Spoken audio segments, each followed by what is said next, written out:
நம்மளோட மானத்தை காப்பாற்றிருக்காங்க. மானமுள்ள மறவர்கள்.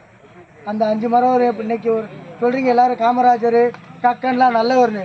அந்த காலத்தில் காமராஜர் முதலமைச்சராக இருக்கும்போது கக்கன் காவல்துறை மந்திரியாக இருக்கும்போது 1957 செப்டம்பர் 14 1957 கலவரம்னா எல்லாத்துக்கும் தெரியும். அந்த கலவரம் நடந்த டயத்தில் காவல்துறை மந்திரியாக இருக்கக்கூடிய கக்கன் இன்ஸ்பெக்டர் ரேங்கிற தலைமையில் ஒரு மதுரையில் அந்த காலத்தில் கலெக்டர் ஆஃபீஸ் எங்கே இருந்துச்சுன்னா மதுரையில் இருந்துச்சு.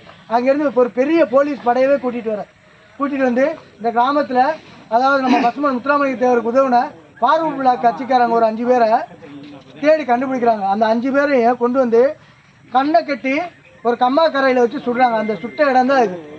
ஆனால் இன்னைக்கு ஒன்றுமே இல்லாமல் சும்மா புல்தடிக்கு வந்து செத்தவனுக்கெல்லாம் மணிமண்டபம் பல கோபுரங்கள் இருக்குது. ஆனால் 5 பேரை உயிர் தியாகம் செய்து நம்ம மறவர்களோட மானத்தை காப்பாற்றினவங்களுக்கு இன்னைக்கு கம்மா கரையில் ஒரு 4 கல்லை உண்டு வச்சு நம்ம கும்பிட்றோம். அதுவும் அரசாங்கத்திட்ட சரியான அனுமதி கிடைக்கல.